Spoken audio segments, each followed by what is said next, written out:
أشهد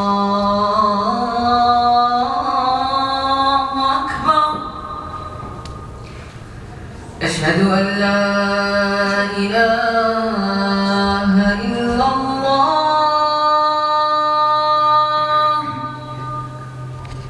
أشهد أن لا إله إلا الله.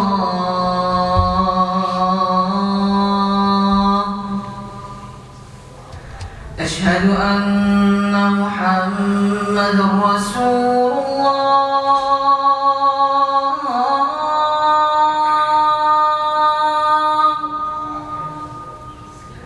أشهد أن محمد رسول الله.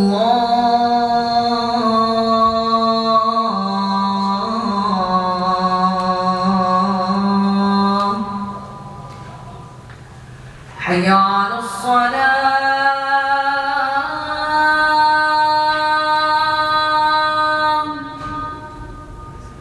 حي على الصلاة.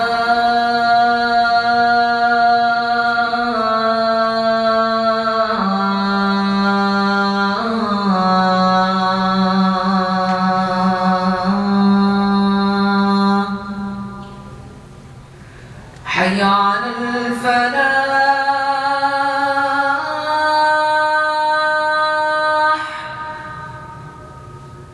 حي على الفلاح.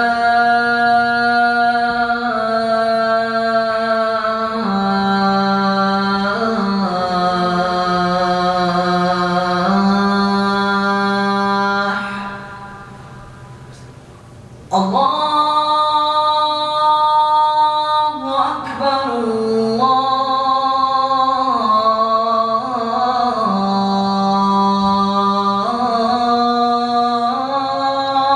أكبر. لا إله إلا الله.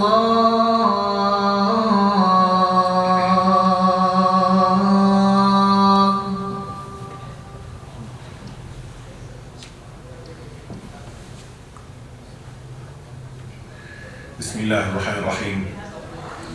الحمد لله الملك الحق المبين وبه نستعين وأشهد أن لا إله إلا الله ولي الصالحين وأشهد أن سيدنا ونبينا وحبيبنا محمدا صلى الله عليه وعلى آله وسلم عبد الله ورسوله صادق الوعد الأمين. وأما بعد عباد الله أوصيكم ونفسي المذنبات أولا بتقوى الله. Beloved brothers and sisters in Islam, I begin recommending for you, but firstly for myself, to have taqwa for Allah, to have the proper awe, the proper regard, and the proper respect that Allah subhanahu wa ta'ala is due. And very briefly, we want to touch on this relationship between taqwa and truthfulness. Allah tabaraka wa ta'ala said in His book, يا أيها الذين آمنوا اتقوا الله وكونوا مع الصادقين. He subhanahu wa ta'ala said, "O you who believe," and when Allah azza wa jal starts off with this type of speech, He is giving a directive to believers. "O you who believe, have taqwa for Allah and be with the truthful people." And this also carries the meaning, according to Sahabi Jalil Abdullah ibn Mas'ud radhiyallahu min as-sadiqeen. Be with the truthful and be amongst the truthful people. So you yourselves be with the truthful, and then you yourselves strive to be truthful. And this has several different shades of meaning. Firstly, let us apply this to ourselves, us being from amongst the truthful people. As-sidq has three main components. And by Allah, one cannot be a true believer, one cannot be an honorable Muslim without this quality of truthfulness. And this truthfulness has three different levels. First, it is sidqun niyah, is the truthfulness in intentions. The second is sidqul qawl, the truthfulness in speech. And the third is sidqul a'mal, is the truthfulness in actions. So number one, and no matter any affair or anything that we do, we have to interrogate and be truthful inside of ourselves. Why are we doing what we are doing? Are we doing something for the sake of Allah, or are we doing it to show off, to be seen by people, to be such and such or this or that? This is the first thing. What is really in our intentions? So there is a connection between as-sidq and al-ikhlas, sincerity. No truthfulness, intention, no sincerity. So we all have to question everything that we do. From our making wudu, there has to be niyyah. And this niyyah or intention is lillah, for Allah. Our salah is lillah, is for the intention of Allah. Even when we do our academics, we should be doing it with the intention of pleasing Allah, which means that we want to do things in conformity with what is pleasing to Allah subhanahu wa ta'ala. Number two, sidqul qawl, truthfulness in speech.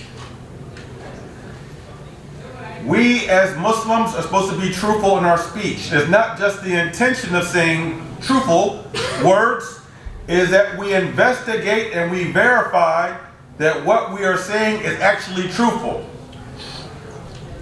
There's a saying amongst the Salaf of the righteous generation that says, whoever repeats all that they hear, he is a liar. Anyone who repeats everything that they hear, they are a liar. Why? Because they did not take the time to investigate and confirm what they were saying, so they're going to tell lies. And anyone who tells lies is a liar.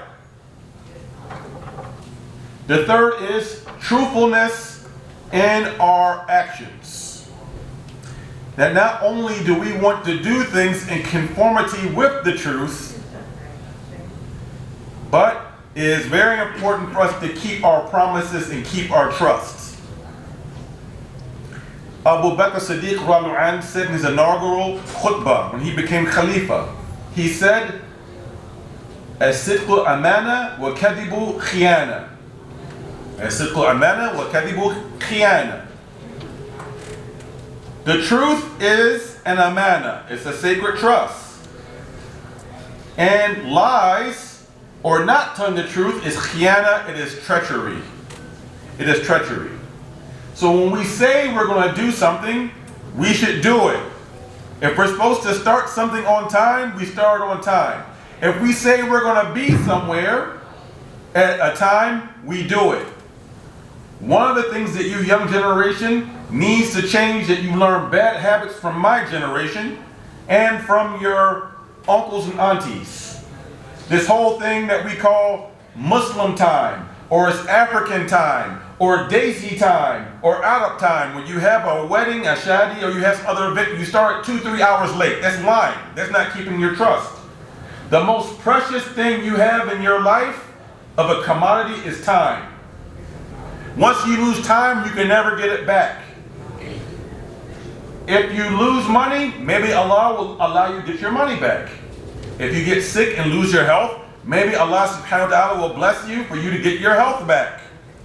You lose time, it is gone forever. You won't get your time back. It is gone. And this is what we learned in West Africa and Senegal from some of our teachers, that don't waste people's time. The one who wastes people's time or doesn't keep their time, they are not truthful. They are a liar. Truthfulness is the foundation of all other noble traits of character. No truthfulness, no other noble traits of character. And a hadith sahih narrated by Imam Bukhari, rahimahullah ta'ala, and Imam Muslim. The Prophet sallallahu alayhi wa sallam said, "In as-sidqa yahdi al-birr, wa al-birra yahdi al-jannah." Surely truth leads one to al-birr. Al-birr means righteousness, noble traits of character. And noble traits of character leads one to paradise. So as-sidq, truthfulness, is the foundation, it's the asl of all other noble traits and noble principles of usul. So we have to strive to be truthful. Now, amongst this command, ittaqwallah wa kunu ma'as-sadiqin, and be with the truthful people. What are the shades of meaning of this? Number one, you take your understanding of life and deen from people who are on the truth, who are known to be truthful. We don't take our understanding of how to look at the world from people who are on batil, who are on falsehood. People who don't believe in one God and don't believe in the finality of Nubuwwah of Prophet Muhammad sallallahu alaihi wasallam, their worldview, there is some batil in their worldview. We don't take our worldview of how we look at the world from them. Our teachers of the deen, we take these teachers from people who we know to be upright and have been given permission to teach this deen from teachers who got it, who have a senate from teachers from teachers from teachers. We don't get our deen just from looking at YouTube and TikTok videos. Anyone can make a video. People have to be verified. So we take our deen from the truthful and the upright. Also in your suhbah, in your companionship, we are only supposed to keep intimate company with people who are truthful. We're not supposed to hang out with people who we know who are always telling lies or on falsehood. That's not our suhbah. Abu Dharr Ghafari Ramu'an said in a hadith that Al-Hakim an-Nisaburi rahimahullah ta'ala graded as sahih in conclusion. He said that the Prophet alayhi afdalus salam said, being alone is better than being in bad company. But being in righteous company is better than being alone. It's better for you young brothers to be alone than to hang out around the wrong crowd and bad company and people who are on falsehood or people who lie or in haram. It's better to be alone. But it is better to be in righteous company, in good company, than be alone. Because when you're in righteous company, you pick up good adab, good manners. You pick up good characteristics. And you learn beneficial knowledge from being around righteous people. If you're only around yourself and alone, you're not going to learn too much.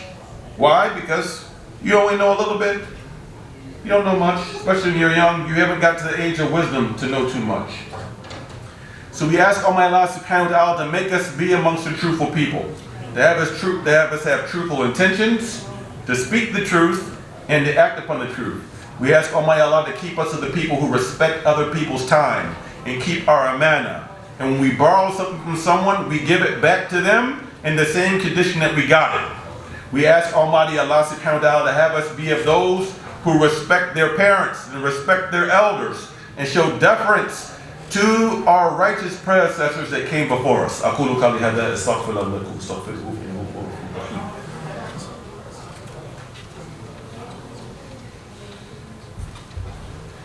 بسم الله الرحمن الرحيم الحمد لله القائل إن الله وملائكته يصلون على النبي يا أيها الذين آمنوا صلوا عليه وسلموا تسليما اللهم صل على سيدنا محمد وعلى آل سيدنا محمد في الأولين وصل على سيدنا محمد وعلى آل سيدنا محمد في الآخرين وصل على سيدنا محمد وعلى آل سيدنا محمد في النبيين وصل على سيدنا محمد وعلى آل سيدنا محمد في العالمين وصل على سيدنا محمد وعلى آل سيدنا محمد في المعنى الأعلى إلى يوم الدين اللهم اغفر للمؤمنين والمؤمنات والمسلمين والمسلمات الأحياء منهم وأموات ربنا لا تزغ قلوبنا بعد إذ هديتنا وهب لنا من لدنك رحمة إنك أنت الوهاب ربنا تقبل منا إنك أنت السميع العليم وتب علينا إنك أنت التواب الرحيم رب اغفر وارحم وأنت خير الراحمين لا إله إلا أنت سبحانك إنا كنا من الظالمين اللهم اغفر لنا ذنوبنا جميعا برحمتك يا أرحم الراحمين يا أرحم الراحمين يا أرحم الراحمين وصلى الله على نبينا محمد وعلى آله وصحبه وسلم